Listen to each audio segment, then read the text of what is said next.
Welcome back to the last class on international business communication. It's been painful, it's been descriptive, we've covered a lot of ground. I may have missed certain things, and if that is the case, then I'm sorry. Do point it out and we'll fix it as soon as we get some feedback. But it's been an interesting journey for me. I hope it has been for you as well. I have tried to give you as many leads as possible regarding communication. I have emphasized this again and again, and I will continue to do so. The goal of this class was not to give you patchwork. The goal of this class was not to give you ready strategies. What I expect you to do at the end of this lecture or the series of lectures is to come up with your own strategies for dealing with different situations. You should be the one writing 10 steps to effective negotiation, 15 steps to effective conflict management, 20 steps to effective presentations, all of that stuff. You should be the one doing it. So I expect you to take the learning from these classes and develop your own systems and develop your own strategies for dealing with different situations in the international business environment. And that is why I've given you so much of theory, so much of different kinds of inputs from all over. If you look at the list of references, it runs into many pages, and I have really gone through all of that material and tried to pull out whatever I think will be applicable for you as a professional trying to function in the international business environment. Now in today's class, I will not give you more theory. I will not give you very much of new information. What I'll do is I will wrap up whatever we have covered. I will try and revise everything we have done. I'll go session wise, and we'll see if this will just give you a brief overview of whatever we have done in the past classes. So let's begin. Today's class is aptly titled The Conclusion. This is the last class, and we will go stage wise, and towards the end we'll see if we can sum up and come up with a strategy for what it means to be a global manager, what it means to be a manager in the international business environment. And that's what I hope this series of lectures will help you become. Okay. What we covered in session 1, we covered some concepts. We discussed why we communicate, what communication is, how does communication happen. We talked about Berlow's SMCR model. We talked about who communicates, the levels of communication. So SMCR stands for source, message, channel and receiver model, the role of context. We talked about the channels of communication. We talked about the utterance as a unit of communication. We also talked a little bit about the history of business communication. We discussed Squire's model. We discussed the functions, processes and contingencies in a manager's work and how they apply to communication by the manager in a business environment. Now you'll see when we revise, you'll see that things keep getting linked back. I was trying to go back and forth between the different concepts. You will see that highlighted in today's class as well.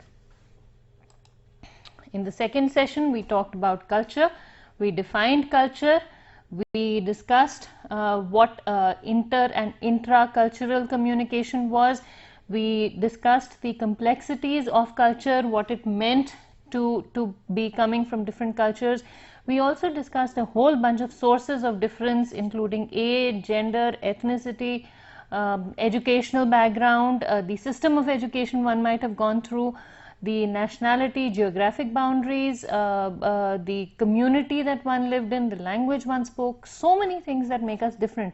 Then why do we try and classify everything? Why do we try and categorize things? Why do we try and draw parallels? Why do we stereotype? And that is the question I would like you, the listeners, to answer. Please discuss amongst yourselves why we stereotype people when we are so different from each other. What is the purpose behind that? Why do we need strategies? Can we ever come up with strategies? Can we ever come up with a list of patches or a list of formulae to help us deal with different situations? I'm not too sure of that. All I can do is heighten your sensitivity, which is what I've tried to do through these 40 lectures or 39 lectures, and today is the 40th one. We talked about international communication and how it differs from intercultural communication. We also talked about the significance of studying intercultural communication in the international business environment. In sessions 3 and 4, we discussed communicative competence. We talked about interpretive competence. In this, we talked about attribution theories, how we attribute the competence, where we think that the locus of control of competence is. Who decides who is a competent communicator? Who do we attribute the concept of competence or the trait of competence to? Is it you, the speaker, the sender of the message? Is it the receiver of the message? Is it clarity in the channel? So we discussed all of these different things. We also discussed the biases we have in the attribution of competence. When we interpret competence, how biases impact our interpretation of communication competence. We discussed communicative competence in the business environment. Please, thank you. We discussed what it means to be competent, communicatively competent in the business environment, who decides. We discussed context and competence. We discussed intercultural communication competence. We discussed the role of context in determining what it meant to be a competent communicator. We discussed intercultural communication competence in terms of appropriateness, effectiveness. We also discussed in great detail Spitzberg model of intercultural competence. So, in session 5, we talked about identity. We discussed what identity was, we discussed the definitions, we discussed identity and competence, we discussed what cultural identity is. What does identity mean to you? To you, it probably means how you look at yourself. To outsiders, it means what they see you as, and the difference between the two can create a conflict in your own minds. And when you go to a different culture, the expectations from you can create a conflict in this identity, in how you perceive yourself, how you think others perceive you, how you think others should perceive you, and that can create a conflict, and that can really create a problem for you, that can really put a burden on you, that can impact the way you communicate, that will impact the way you communicate, that will impact the way you behave, your verbal and non-verbal signals that you're sending out into the environment. So we discussed all of that. We also discussed the properties of identity, how the characteristics of identity, the constituents of identity. We discussed identity as a determinant of culture. Again, we talked about what it means, the identity of a person is determined by culture. And this pen is drying out, maybe I'll use a different one. Okay. Identity is determined by culture, but identity also feeds into culture. It shouldn't be up and down, it should probably be like this.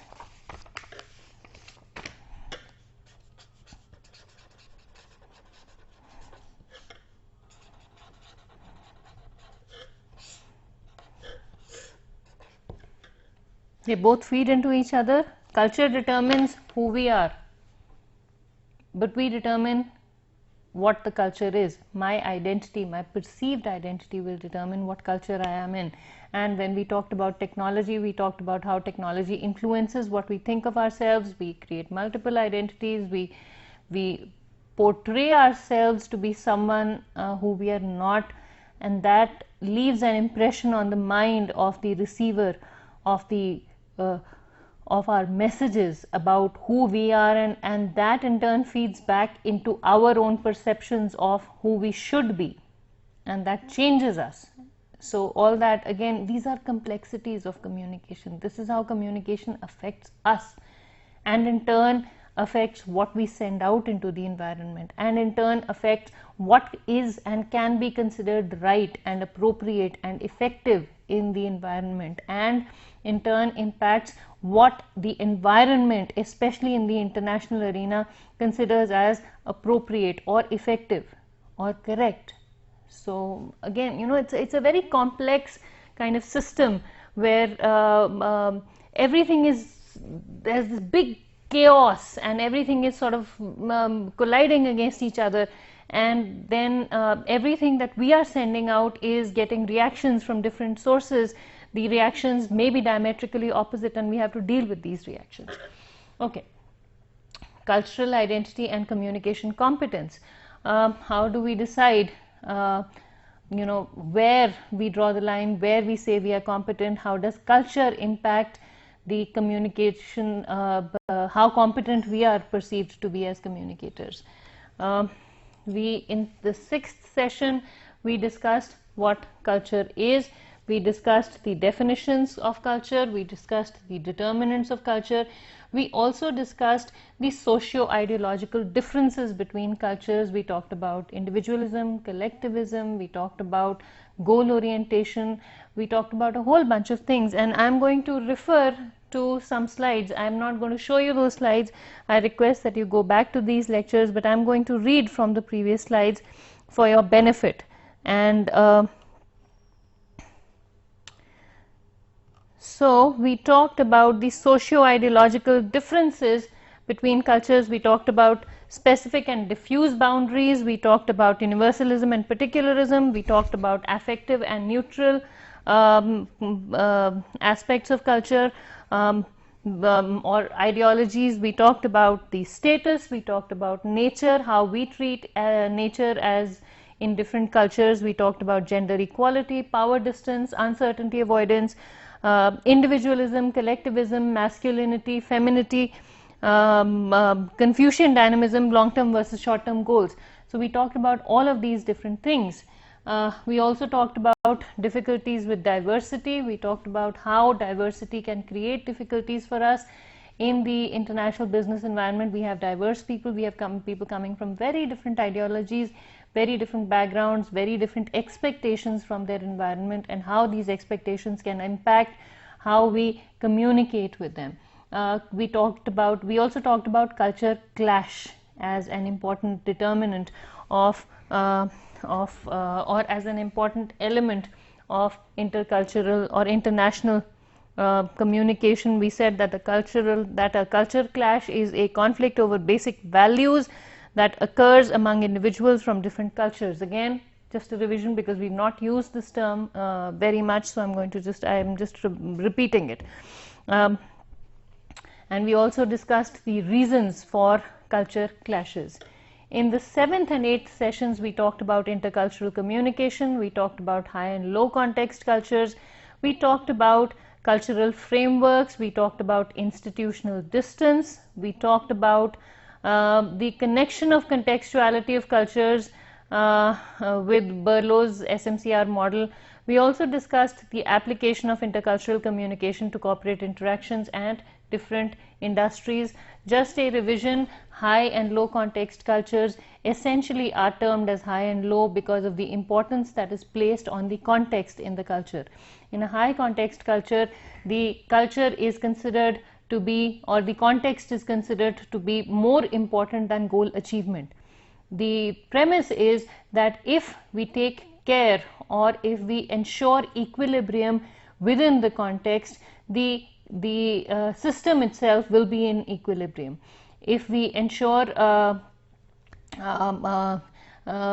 if we focus on the equilibrium within the context, the goals will take care of themselves. We just need to be comfortable with each other. We need to make sure that there are no conflicts. We need to make sure nobody's public image is affected. We need to make sure that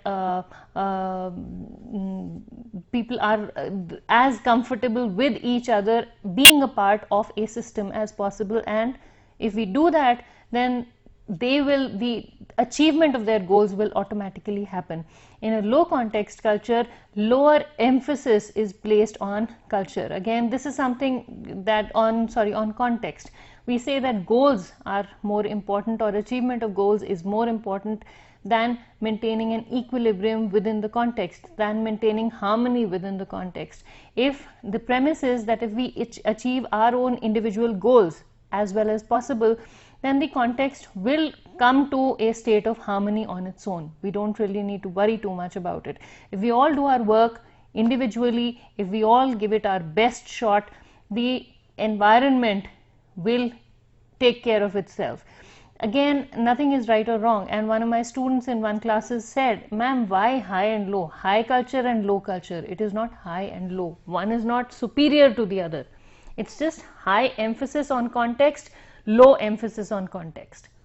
That's how, I just wanted to clarify that because it has come up. It's not high and low culture. It is high emphasis on context culture, low emphasis on context culture. But low emphasis on context means high emphasis on goal achievement. So please remember this, and this will become crystal clear to you. Okay.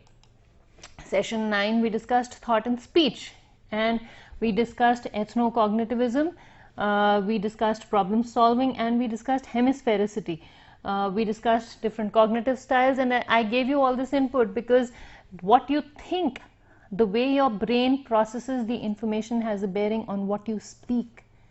It may not be very obvious to you, but if you look at patients or people who've had a stroke or some injury to their brain, at that point all this becomes very visible. I personally know someone who has had a stroke, whose brain is processing the information the way it should, but unfortunately the speech apparatus is not obeying the signals that are being sent to it from the brain.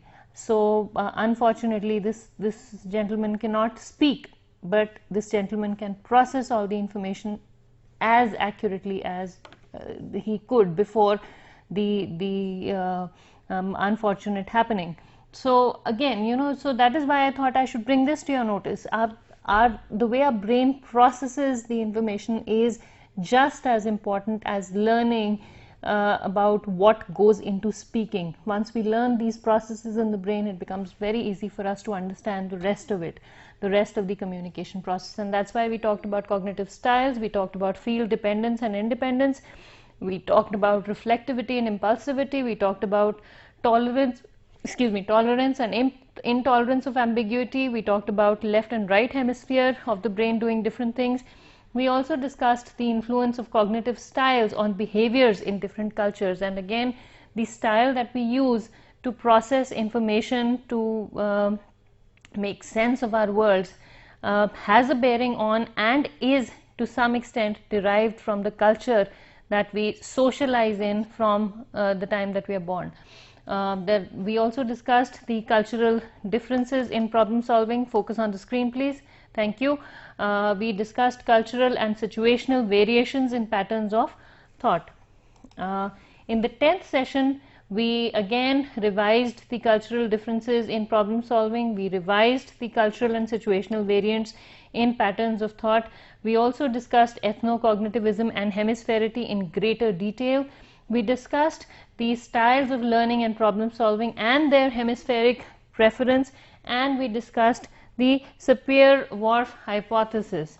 In the 11th session, we discussed translation as a problematic discourse. We discussed what happens when we, in multilingual societies, we discussed multicultural organizations, we discussed how translation changes the meanings of interpretations, and we discussed the impact of multiple ideologies, beliefs, and interests in the interpretations in different languages and translation, and that really creates a problem in organizations. We discussed coincident meanings. We discussed the, focus on the screen please, thank you, coordination of comfort zones in organizations.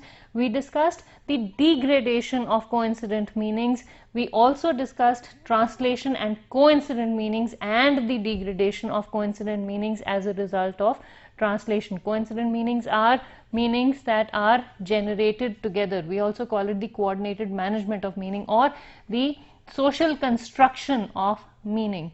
And we discussed this in the 11th session, and we discussed the problems posed by translation in multilingual organizations, specifically in multilingual organizations, which are multilingualism is a characteristic feature of international organizations, which is how this lecture tied in with the essence of this class on international business communication. In the 12th session, we talked about a very interesting topic. We talked about nonverbal communication. We discussed the definition, characteristics, and processes of nonverbal communication. We discussed nonverbal behavior and nonverbal communication, the differences between the two. We discussed the nonverbal encoding and decoding skills, how we perceive different people doing different things. We discussed the goals of nonverbal communication. Why do we communicate nonverbally? We discussed the differences between verbal and nonverbal messages. We discussed how nonverbal behaviors support verbal behaviors, what do they do, how they sort of add on to verbal behaviors. We discussed the different modalities. We discussed body codes, we discussed contact codes, and we discussed the spatio-temporal codes, how we interpret these or how we express ourselves non-verbally through the way we use our body, through the way we touch people, or through the way in which we treat our space, between us and around us, and what we carry on our person, and all of those things, and how we treat time. Temporal refers to time, so how we treat time also comes into this. So how do we express ourselves, and what kind of an impression does this give to the people listening to us or trying to make sense of what we are saying? We discussed the management of non-verbal expressions. We also discussed the implications of non-verbal behavior in the workplace and the management of emotional expression in the workplace. In the 13th and 14th sessions, we discussed in great detail the barriers to communication, the stumbling blocks to intercultural communication, and the barriers to communication, which could be physical, which could be psychological, semantic, which deals with the meanings of words. We discussed in great detail the organizational barriers and cures to organizational barriers in communication. We also discussed the social barriers and the barriers related to the medium of transmission of messages. In sessions 15 and 16, we discussed listening. We discussed the difference between hearing and listening. We talked about why people listen.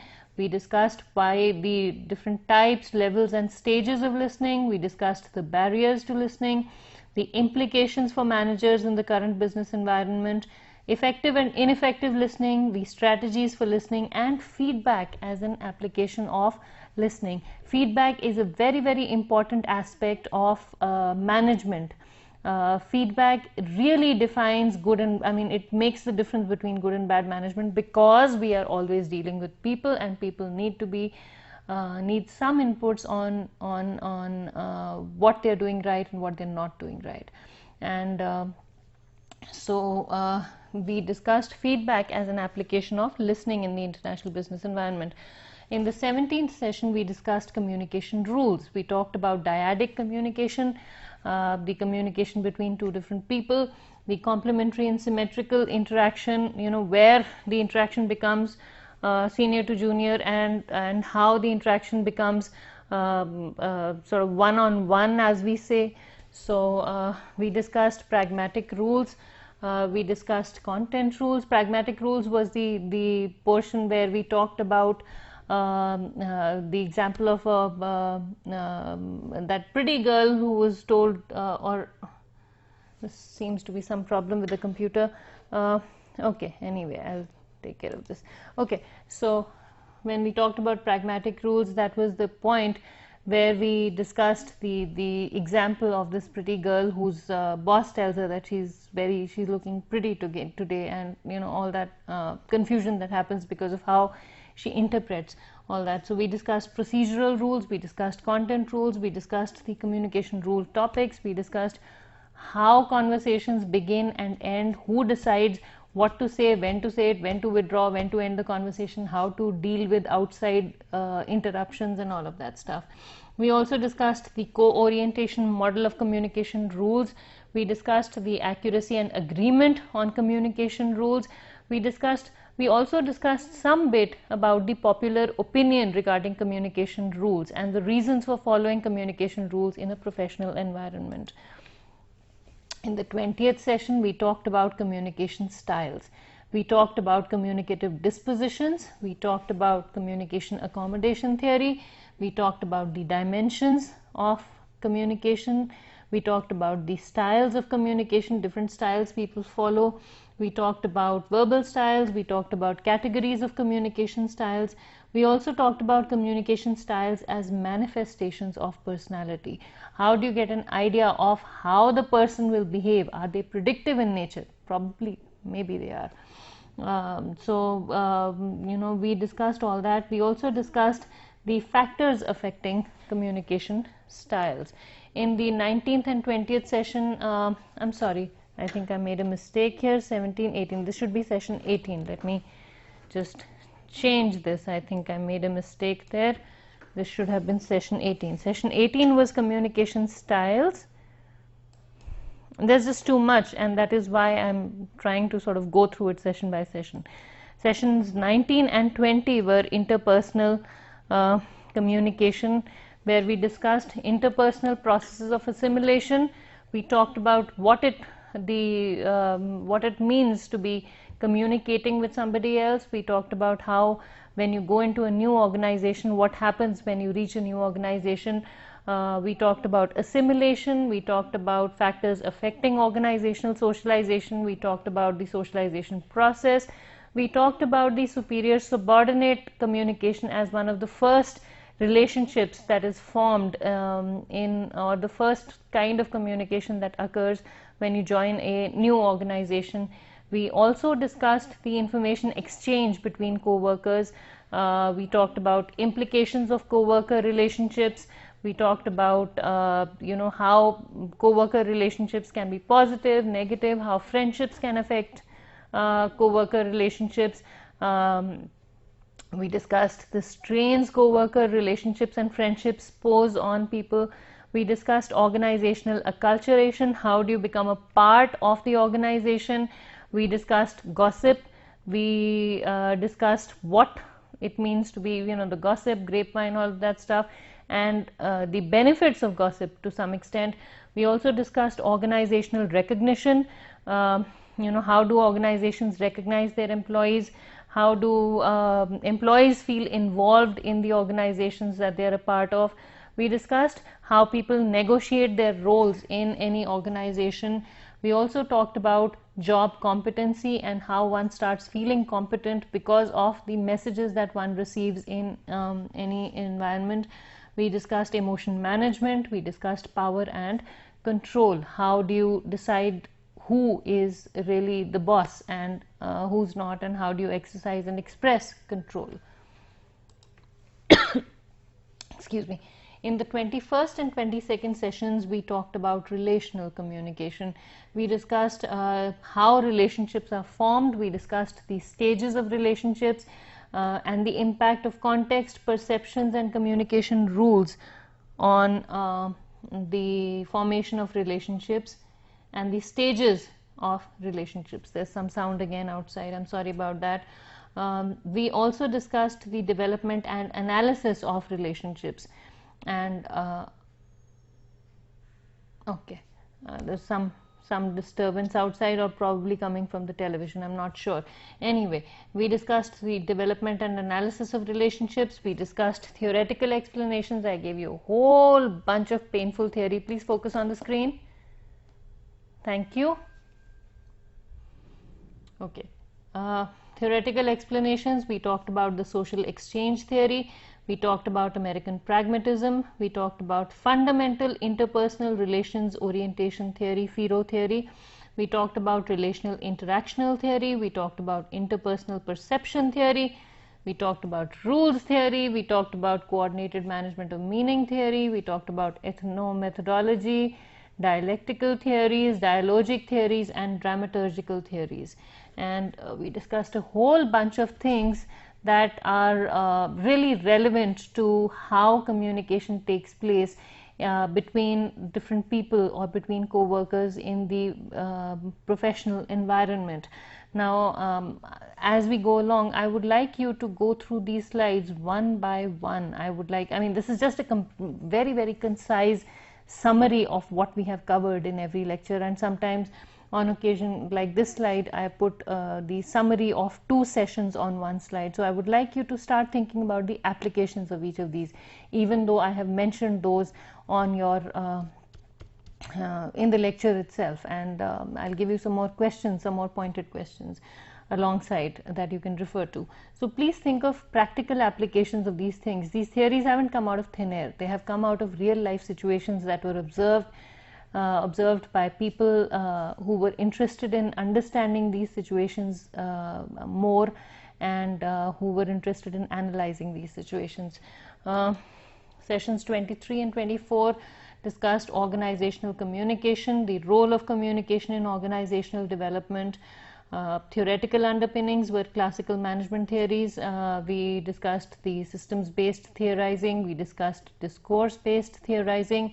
We also discussed the communicative organization model here, in which I will pull it up and I will give you some inputs. Again, I'm not going to focus on my own computer, but I will give you the things that we talked about here. This is sessions 23 and 24. Okay, organizational communication. All right, hopefully I will be able to pull it up.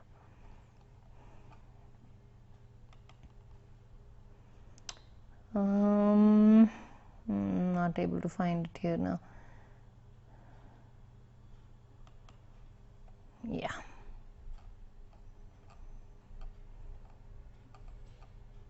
Okay, we talked about the communicative organization model, where we discussed how you anticipate, in a communicative organization, we anticipate misunderstandings, we have social interactions, we have behavioral flexibility, and we have strategic communication planning. And again, this was from this book by Modaf and Devine. In most cases, I've shown you the books I've referred to. I've brought one more book that I'll show you at the end of this class, that I've just received from the publisher, and that I can suggest that if you want a good concise book on business communication, I can show you that book. Anyway, in session 25 we talked about collaboration, we talked about communicative climates, defensive, and just a second, I'll pull it up and then we will talk about this in 1 second.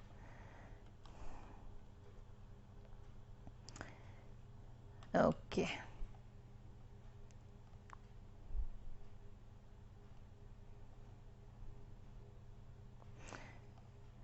Okay, we talked about communication climates, we talked about the process of collaboration, we talked about the components of collaborative design, and we talked about global teams.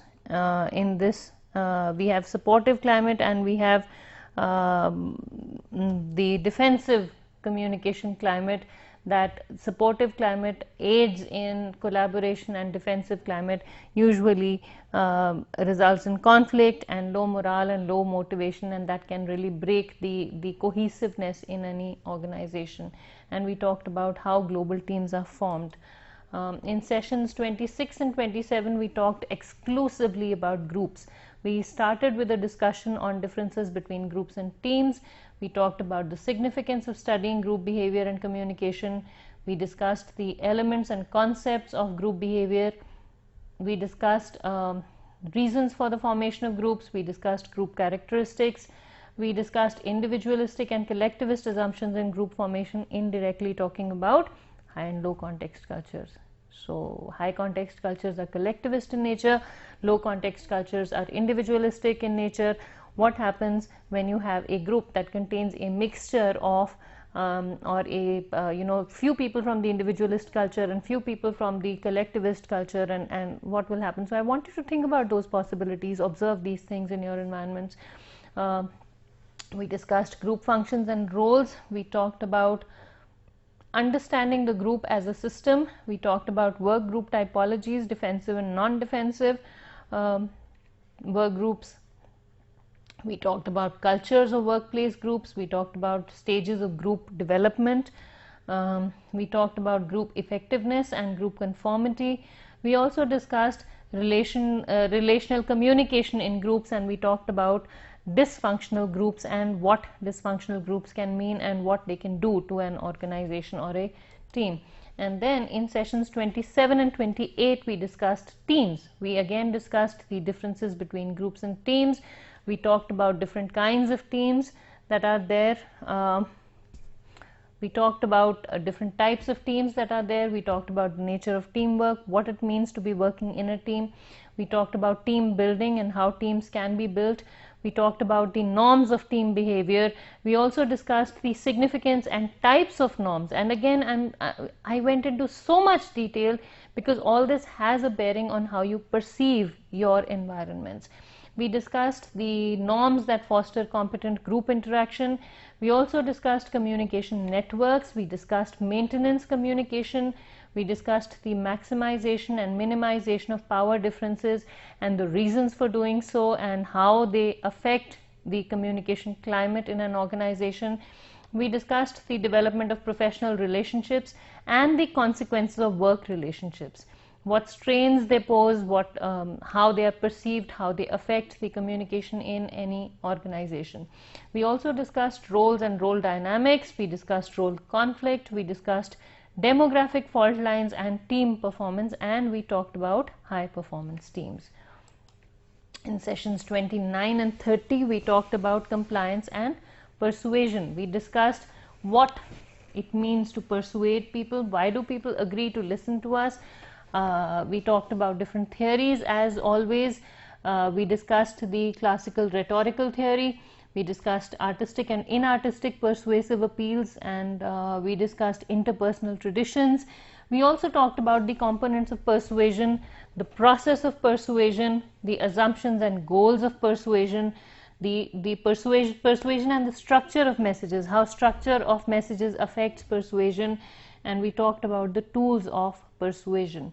We discussed the structure of a persuasive message. We also talked about source credibility, how do you assess whether the source is credible or not, and persuasion schema, which is really what you think about the whole persuasion event.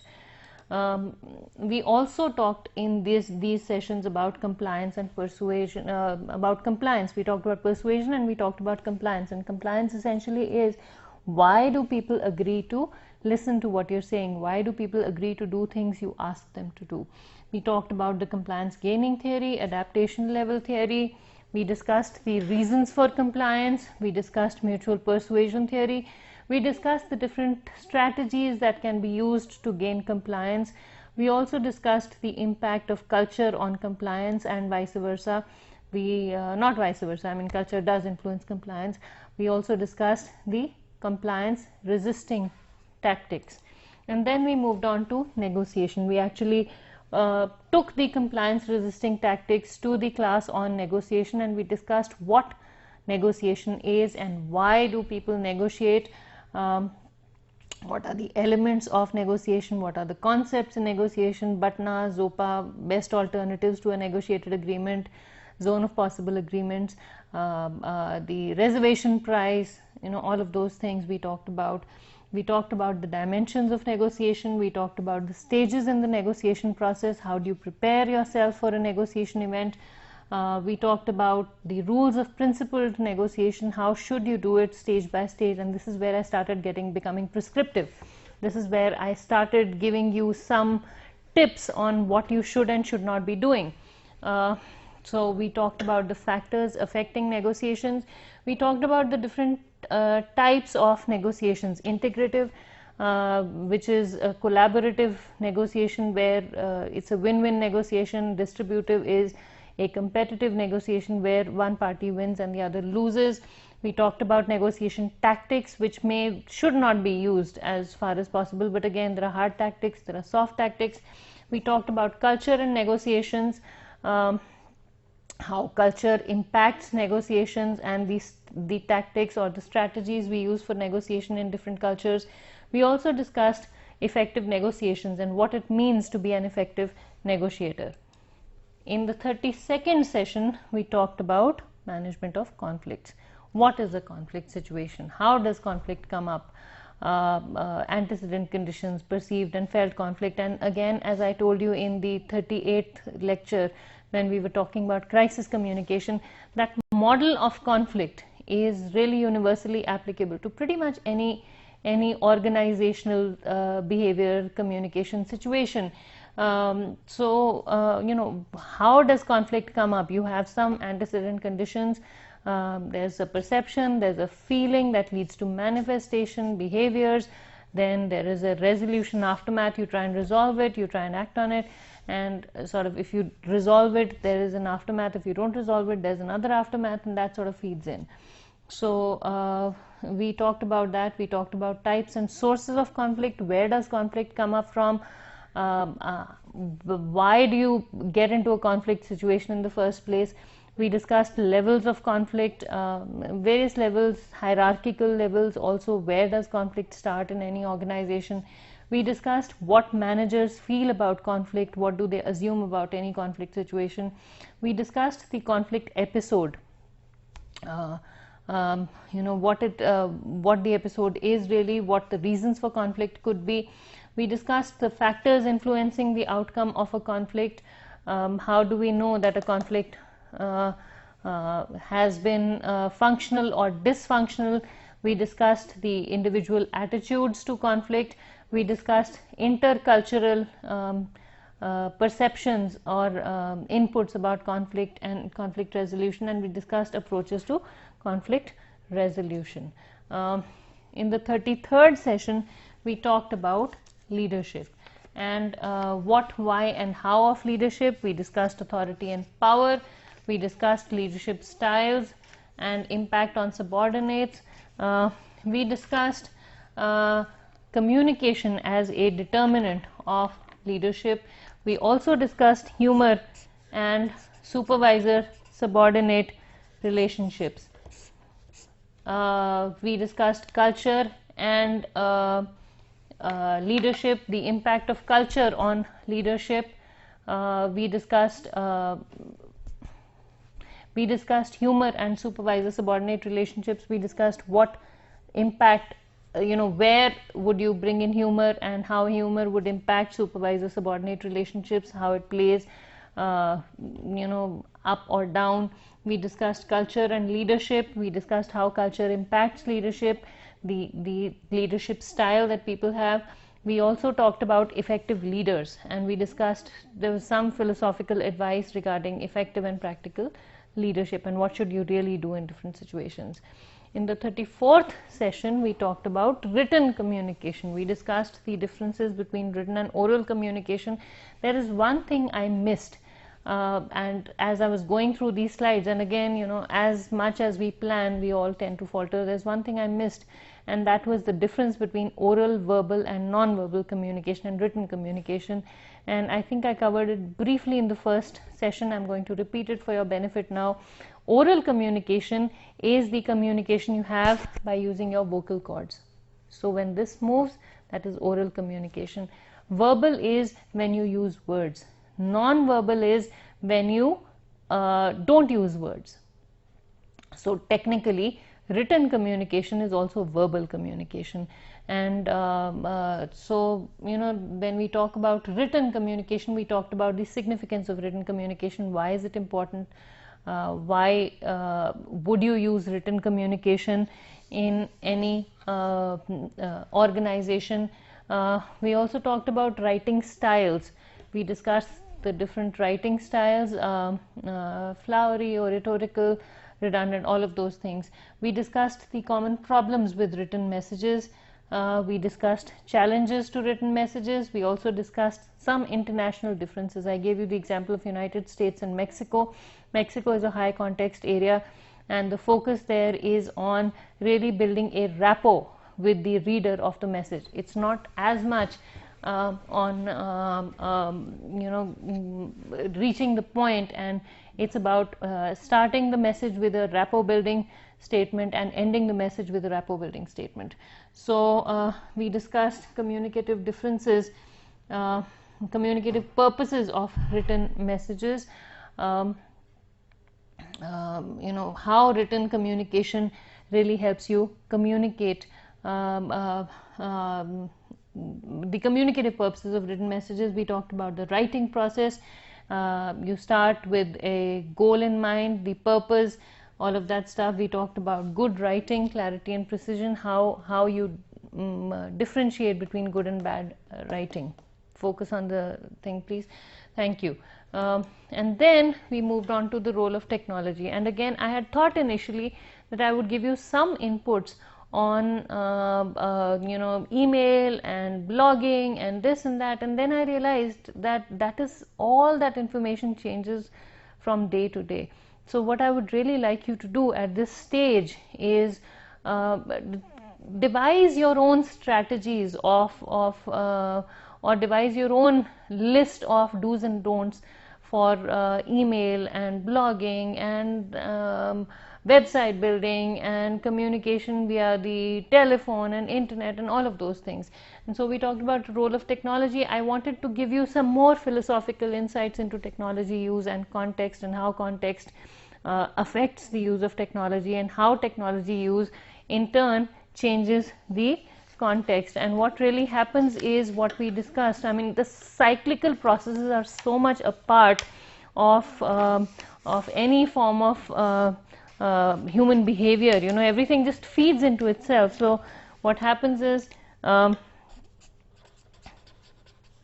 technology and context, use of and development of technology.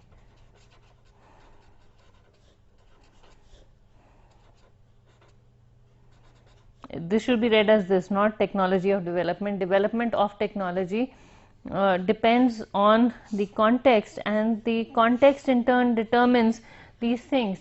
The context in turn determines the use of technology. It also determines the manner in which technology is developed. So we talked about communication technologies in the international business environment. We talked about computer mediated communication. We discussed how communication can be mediated through the use of technologies like the computer. We talked about human and human technology interaction, and the specific things or specific attributes of face-to-face human communication, and what the benefits they give us in comparison to the benefits or the attributes of human technology interaction. In the 36th session, we discussed something very interesting. We discussed moving to another culture. We again revised the stumbling blocks in intercultural communication. We discussed reasons for stumbling blocks. We discussed the sources of difference. Once again, we talked about migrant groups. We discussed voluntary and involuntary migrant groups. Voluntary groups are people that go on their own, so you may go for study, tourism, work, etc. Involuntary groups are those groups that are forced out of their homes because of civil unrest, human trafficking, kidnapping. Again, I would somehow, kidnapping is of course a worse form, but I would consider a okay, I am blank now. Anyway, I would consider adoption also as a form of involuntary migration, though it has a positive connotation. Children are adopted from different cultures when they're babies, and that's good, but it's involuntary. Usually the child doesn't have any knowledge or any idea or any understanding of the fact that this child is moving from one cultural context to another. Faint memories of where the child was, and then they go back to their own culture when they're in their when they're adults and they have the resources to go back. That has also been happening, and that can be classified as involuntary migration. The only difference is that if this happens when the children are babies, it really has a positive connotation as opposed to the other forms of involuntary migration, and the child really doesn't suffer any culture shock. The child gets abundant love and affection and care, which is what the child really needs. So one could assume that it could be a form of voluntary migration if the child had enough knowledge of what the child was in for. Anyway, so we talked about migrant-host relationships, assimilation, integration, separation, and marginalization. We talked about culture shock.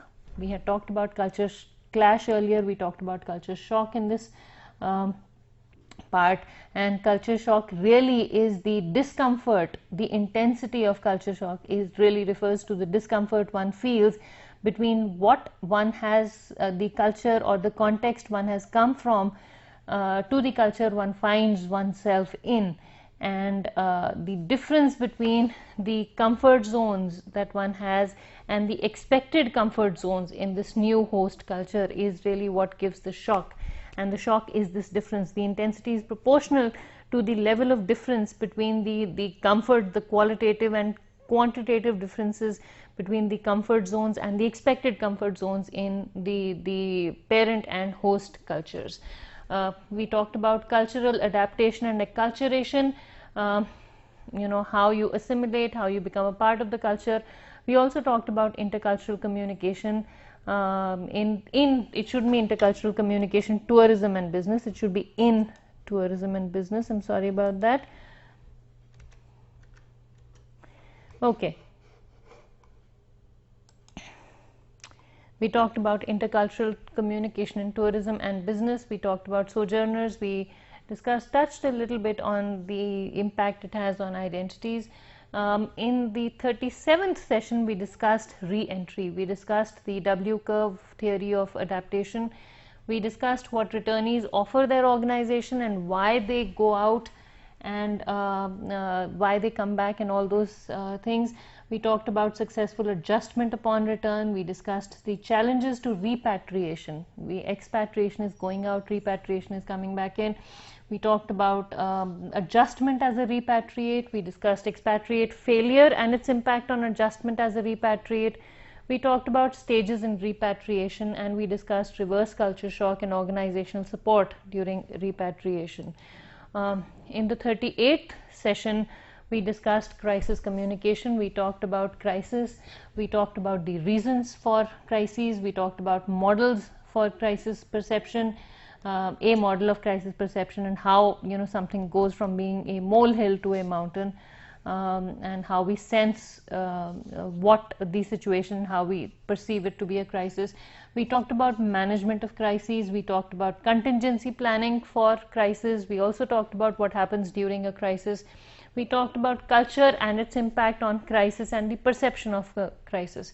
We talked about crisis communication process and strategy. We also talked about effective communication in crises, and we talked about reputation management and image repair and the role of media and the do's and don'ts, and this is where I gave you some prescriptions. And in the previous session, which was the 39th session, we talked about communication ethics. We talked about theoretical considerations. We talked about the deontological approaches, the teleological approaches, the egalitarian approaches, and the theories of communication ethics, what it means to be an ethical communicator. We talked about ethical guidelines for communication. We talked about ethics in negotiations, deception, and unethical practices in written communication, and the implications of these unethical practices in written communication for intellectual property. We discussed plagiarism, etc. So I've tried to cover a whole bunch of things, and today I'll just give you some what we call as a guru mantra, or some bottom lines here for global managers to end this whole session. According to Adler and Bartholomew, 1992, in Alley and Camp, again this is from a paper which I happen to have with me.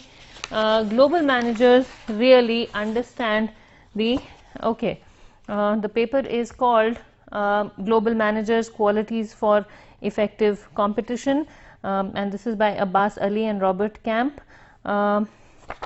According to this, global managers understand the worldwide business. So if you are going to be a global manager, if you are aiming to be a global manager, You will understand the worldwide business environment from a global perspective. You will learn about many cultures. You will work with and learn from people from various cultures simultaneously. You will create a culturally synergistic organizational environment. You will learn to adapt to living in many foreign cultures, may not necessarily be many foreign countries, but different cultures. And if you are living in India, you will know what I'm talking about. Living in different states really counts as living in different cultures. You will learn to use cross-cultural international skills or intercultural skills on a daily basis. Bottom line, the desired behavior competences for the international manager as outlined by Wills and Barham in Ali and Camp are cognitive complexity. You need to be cognitively complex, you need to have cultural empathy, you need to be able to listen actively, you need to have a sense of humility, accept difference as difference. That is what I've been saying throughout. You need to have the emotional energy, emotional self-awareness, emotional resilience, and risk acceptance. And as always, I forgot to close the bracket. I'm sorry about that.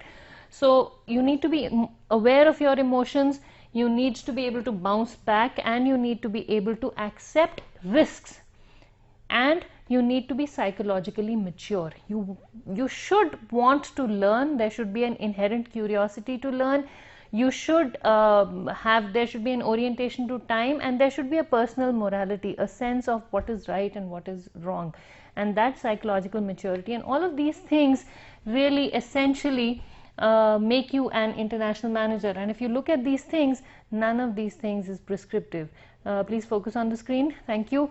None of these things is, pinpointing, okay, increase the volume of your voice by so many decibels, or wear a sari that's black in color. None of that. This is more conceptual, and that is essentially what this course has been all about. And what I've not put a slide telling you that this is what you need to do. The last slide says thank you, but what I would really like you to do at this point is please go through these slides one by one and think of the applications of each of these scenarios in your own environments.